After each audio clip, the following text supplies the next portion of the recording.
So this was our garage. So the house that sits behind it is a 3-bedroom, 2-bath.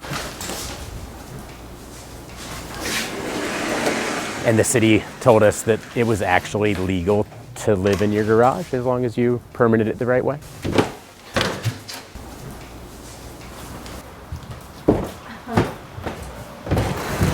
Thanks, love. Oh, you're so welcome. In Portland, it's actually called an ADU, an Accessory Dwelling Unit. So every lot in Portland, every residential lot can have a secondary dwelling unit. Usually in a garage, sometimes in just a separate build out back, but it's all legal. And when we walked in, they said an ADU, actually, if you do it as an ADU, it'll actually be free. And we're like, ooh, free's the perfect number for us right now.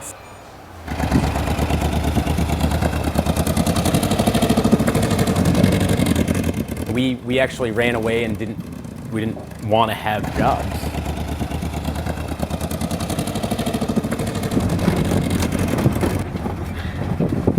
Fun and comfy.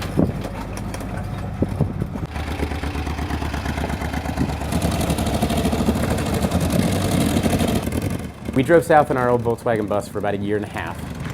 Come on, come on, come on. We had saved money for what we thought would be a year and a half to 2 years. Go, go, go, go. We left, came back and thought it was all going to have to end.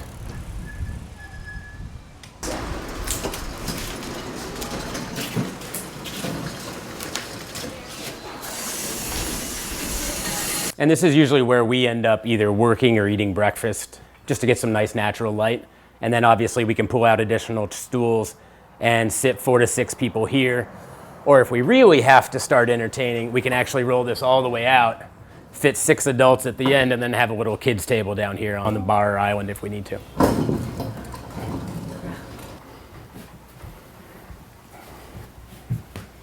We spent years before cutting the cord and leaving, downsizing, moving into smaller and smaller spaces, purging everything, saving money. And now you're you're in one place. You're not traveling, you're not on the road anymore. No, we're actually mostly living in the van out front. We have a lot of morning conversations, like, is this where we want to be today? If not, why are we here? Let's get in the van and go. And so this is what we thought would be home base and will be, and we consider it that because our friends and our tribe is here. But we actually spend more time living in the van and allowing other people to come in and rent this, which then helps fund the travels. When we got back from our first trip, we had purged all of our furniture. And so I taught myself to weld so that instead of going and buying things, we could just make a few items. And so these bar stools were one of the first things that I welded up and tried selling furniture for a little while until I realized that there's no money there for me. And then once we started creating the home, it just seemed like an easy transition into the cabinetry and everything that we needed in the house. What kind of hardware? Literally just giant industrial casters and some steel. And so you'll notice that almost everything in here is fairly industrial modern by nature. When we got back from our trip, we found a community wood shop, metal shop, and I taught myself to weld. We just kind of moved it into the cabinetry as well. So instead of going to IKEA, we just built solid steel frames and then came in and found a bunch of reclaimed wood to use as the doors and the panels. So literally all of this is offcuts from other people's projects at the community wood shop that we work out of. We just kept saving and collecting bins and bins of wood until we thought we had enough to kind of tackle the kitchen and living room, and then came in and tried to lay it up in a way that was beautiful and meshed well with the steel. This is actually just 2x4s that are glued up in unison, and you can see all the old nail holes from what they used to be, which is just studs inside of old Portland homes. And so in some cases, we just keep those 2x4s kind of uniform and use them as they are. Here, we tried to get as much out of a little as we could. And so rather than using even complete 2x4s that could be used for something else, we just took the scrap out of the bin when people got done cutting things off on the table saw. You can see how it's just glued on. The inside at this point is just OSB, which, again, cheap, reclaimed, you know. It was budget. Yeah, I mean, at the time, we literally got back from our trip. We had saved money for what we thought would be a year and a half to 2 years. got back and started blowing through money renting a place and things like that. And then when this project came along, we just decided it was better to literally put the rest of our funds into creating a roof over our head than it was to go back and live on the road for another 6 months. And so this was just a rickety old garage door, dark, dingy. And then when we got back from our travels, we're in Portland for a month or two. We thought it was going to be a couple of weeks. We rented a place a few blocks away, realized how strange it was to be in your own neighborhood while someone else lived in your house.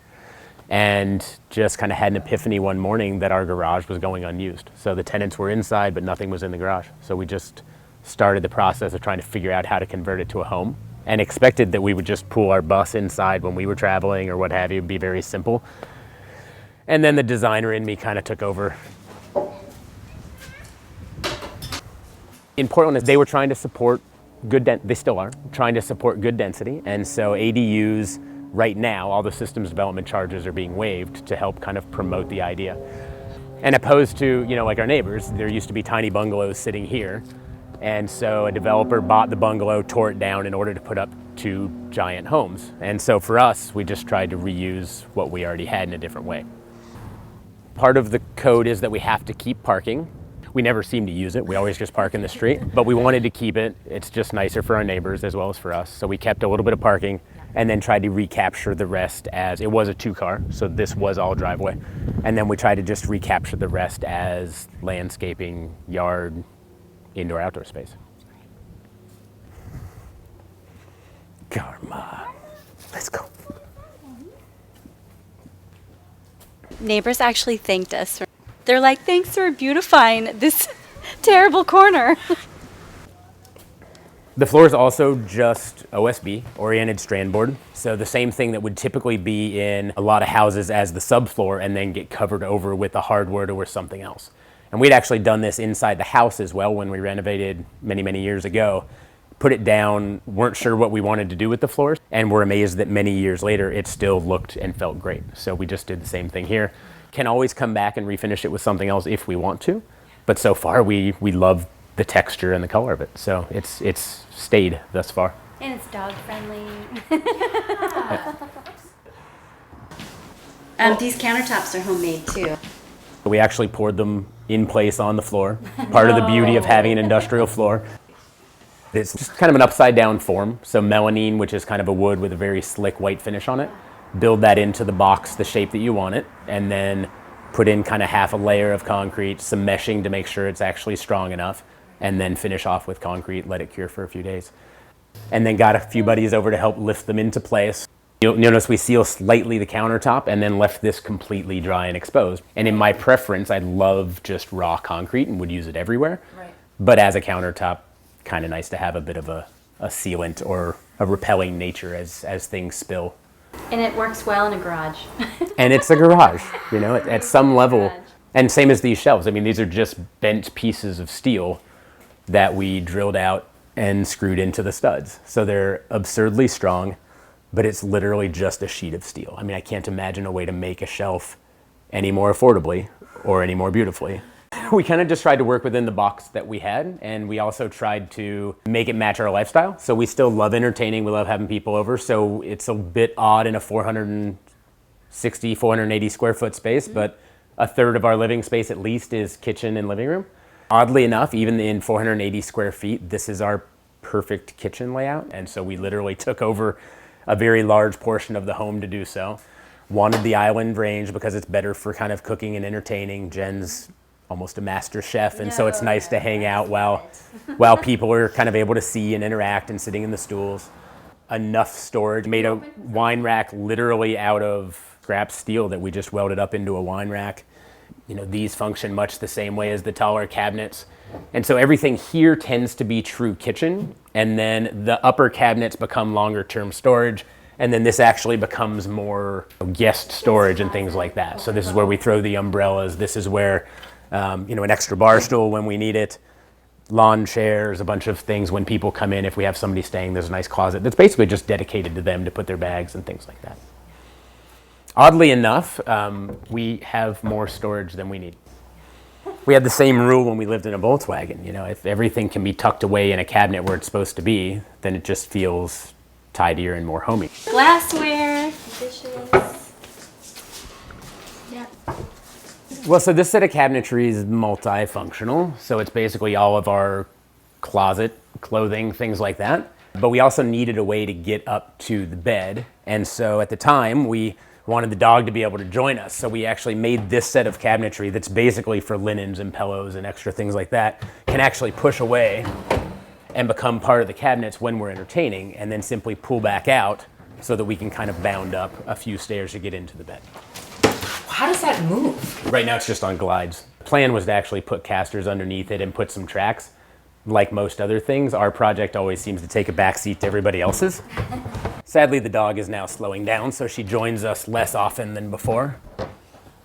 But a couple steps, we're up, we're comfortable. And rather than having kind of a shallow loft bed where you have to be laying down, it actually still gives us a space where we can hang out comfortably. So there's headspace for both of you? Yeah. And so you can sit up there and read or... Yeah. Yeah, totally. Read, work, what have you. I often do both. So the idea is you don't spend a lot of time in bed anyway. No, we really don't. And that's kind of always been one of the design factors, is try and put space inside of a small house where you're actually spending your time. And so it seems ridiculous that we all have an 8x12 room that's walled off and it's only used for 6 to 8 hours a night when you're sleeping. So we try to turn that on its ear a bit and have most of the space actually functional in a place where you're going to be hanging out and using it.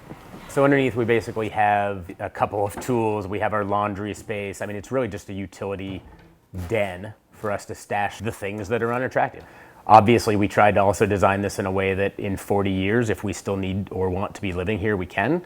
At that point, the bed will probably drop down, and so it'll probably be a somewhat private bedroom underneath instead of utility space. And voila. Karma, by the way. Not the bathroom you probably expect in a small home in most cases, but I think it's the result of two people living in a van and showering outdoors for much of a year and a half.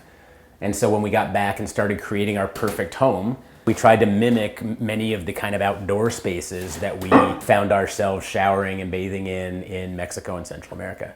Everything here is actually coated in an acrylicized kind of waterproof concrete just to make it look like an outdoor shower that we kind of hit for a year and a half. Wet room.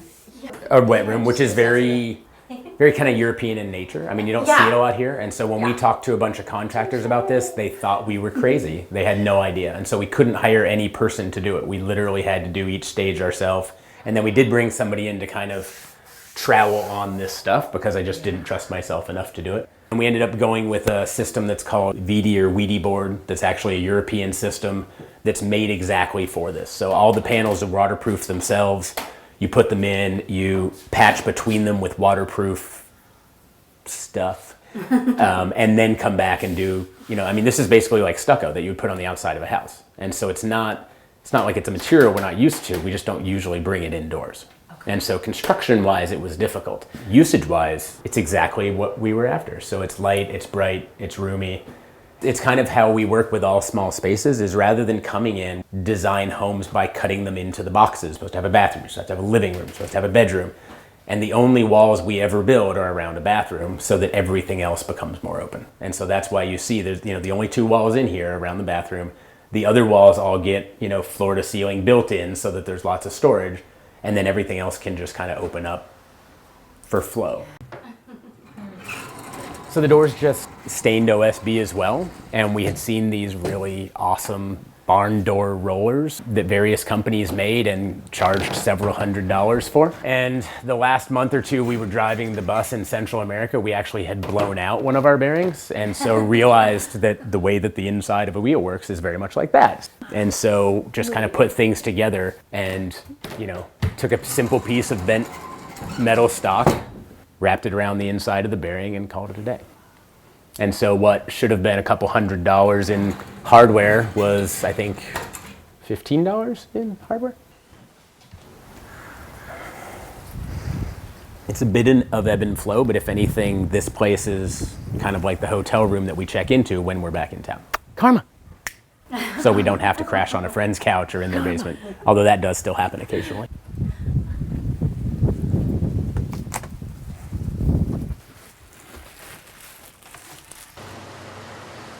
most of our travels happened in a 67 V-dub bus, which was classic and beautiful and had all the kind of warm romantic feelings that you want your vehicle to have. But after that drive, it started to realize that it was also starting to keep us from traveling. And so the more we shopped on Craigslist, the more it was really apparent we didn't have enough money to buy a vehicle. But our credit union was nice enough to offer us a loan with very low interest as long as it was a new car. And so we tried to get them to do it for a used car and they wouldn't. And so the 4x4 Sprinter was about as good as we could find out there. And we thought we'd have a really tough time emotionally parting with the bus. But the comfort and the size and the ability to stand up like modern man rather than being a hunchback really made the transition pretty easy for us. So we actually bought it as a hollow shell. We came in, added the windows on the sides, the vent on the top, the swivel seats, and then slowly started insulating and building everything in.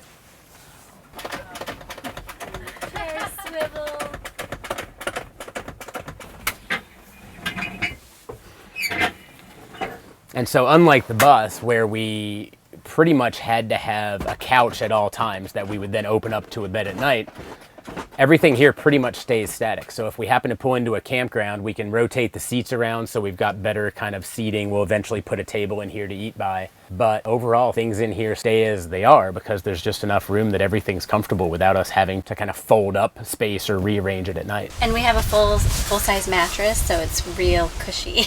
Yeah, I mean, this is actually the same mattress that we use in our house. Why wouldn't we be just as comfortable in the van?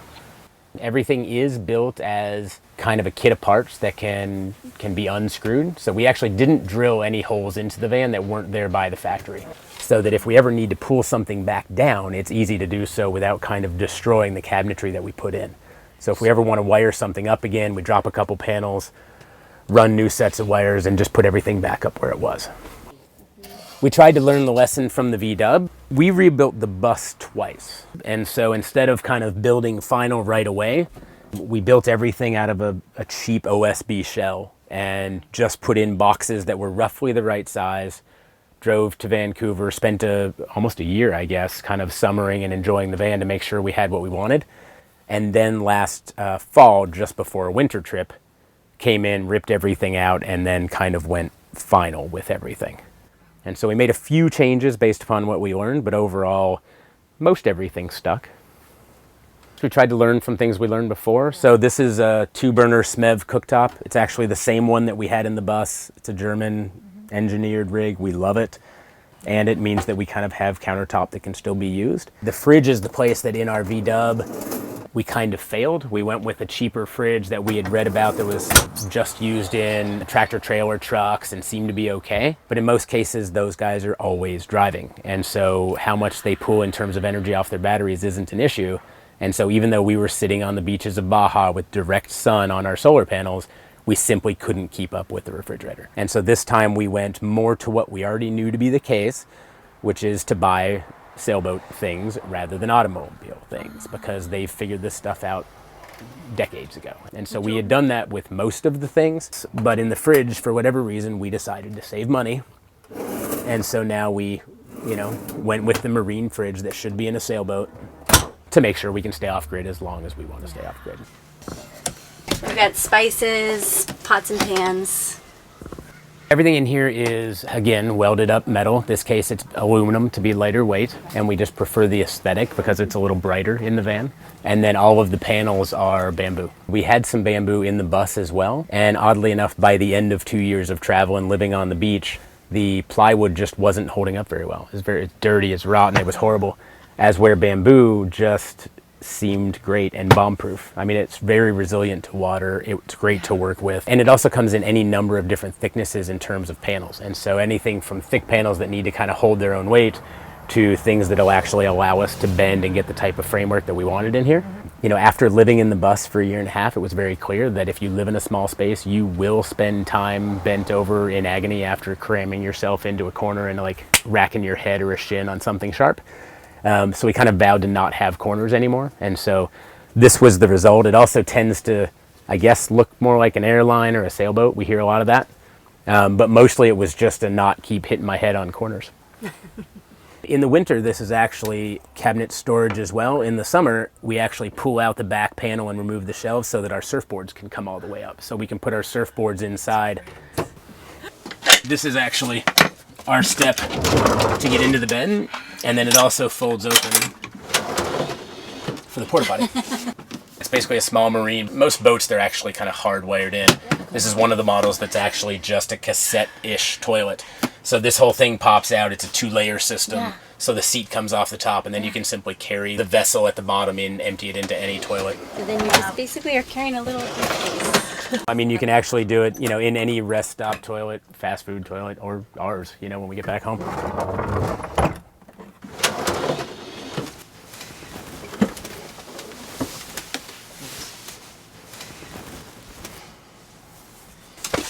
And again, for us, if we're actually going to try living in our van long term, the bed is important. Having a nice open space is really important to us. And then we also put the fan in top so we can actually get rid of some of the hot air, which is a luxury we just never had in the bus. And humidity? Well, it seems to be great. I mean, the only problem we've ever had is midwinter. I mean, this trip, we actually took a winter trip, and it was negative 25 degrees. It's tough. I mean, in that type of cold environment with 2 humans and a dog inside of a space, you're going to collect a lot. And so the only way to do it is, even though you're trying to keep heat, is to keep something open and keep air movement in the vehicle to try and get rid of it.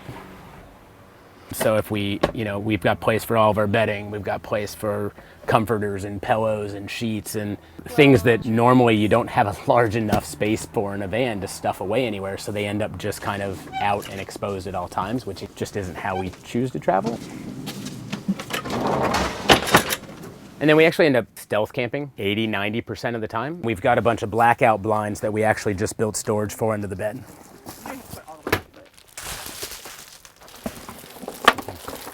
And we're in stealth mode. Well, crooked stealth mode, but stealth mode nonetheless. We have lighting. It might be a little hard to see, but we've got LEDs that run the length. But because we spend so much time trying to save money and travel kind of low key, there's often not a plan. So we very rarely are in campgrounds. We tend to just roll into a place and then figure out last minute where we're going to sleep. And so the nice thing is, if we're getting tired on the road, we literally need 2 seconds to kind of figure out where we're going to park, pull everything out of the storage, go into kind of stealth mode, and then just call it a night.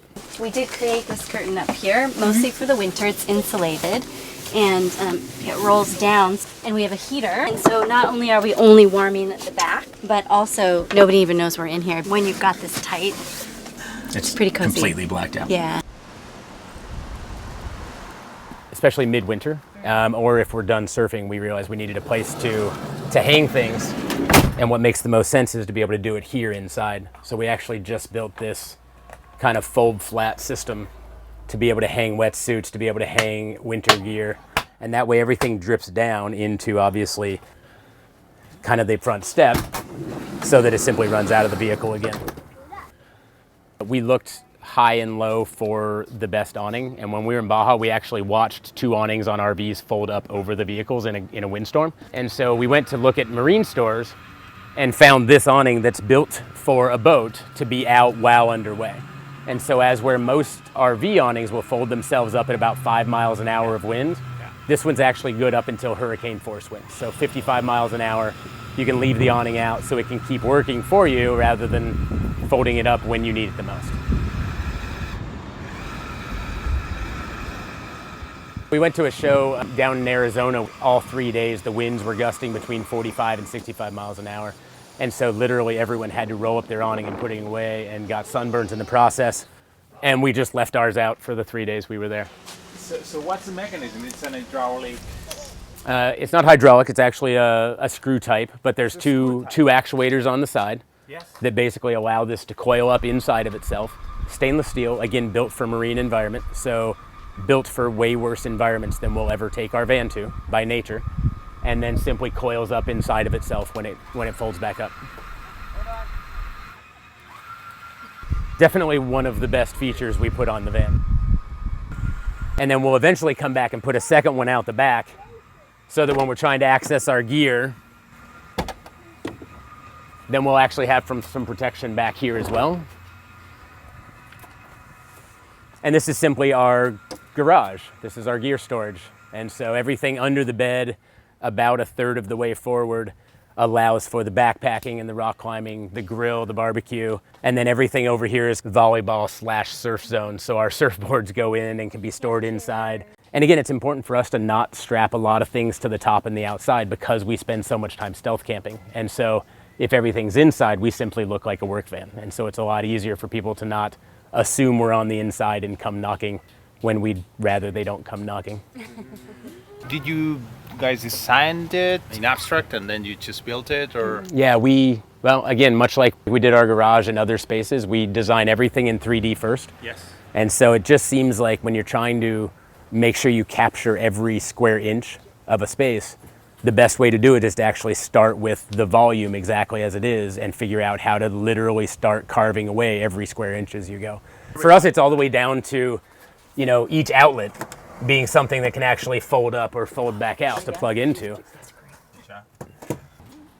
This drawer has utensils and cutting boards. And we'll soon actually have drawer slides. Yep, and then over here we've got some pantry space. Oh, that's great. What kind of advantages do you think you can get by designing your own vehicle, from choosing how many plugs or cost?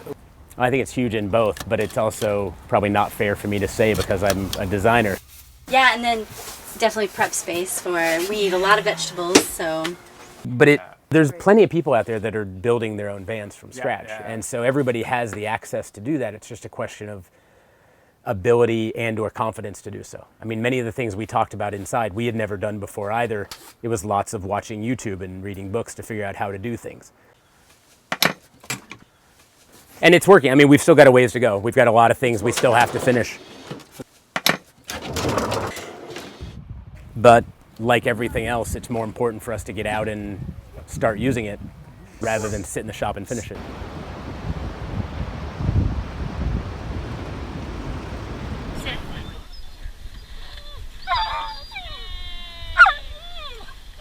We talk to a lot of people who want to spend more time outdoors. They want to live in a van. They want to do whatever that thing is, but they spend so much time planning and thinking and worrying that they don't ever actually leave. But I don't know that, without just jumping and spending time, whether it be living in a van or whether it just be living in a very small space, if you're still living in a 5-bedroom home, it's almost impossible to know what it is you want or what you need. It's basically a map of our travels, and most of this started as kind of tracking our trip south, which was all the way down Baja, ferried over, came across Mexico, all the way down through Central America, almost to Panama, and then back up and around. And then we're late in putting several tacks in because now it's pretty much the entire west coast of the US has been tracked over the last 5 years. Got some Southeast Asia, we've got some Europe. And right now, we've actually chosen to be traveling by van primarily because we want the dog to be with us. And so right now, most of our travel is very much limited by what we can drive to. And then we don't like to talk about it, but when she's no longer with us, we'll start expanding the horizons again. Right now, it feels like we could do it forever, but we're certainly open to the fact that things change as we age. But at least so far, we're just as comfortable living this way as we are not. And it also provides the freedom to travel and explore, so why wouldn't we? Which is why most days we're in the van instead of here, because we've got the ability to do it now. We'd be crazy not to.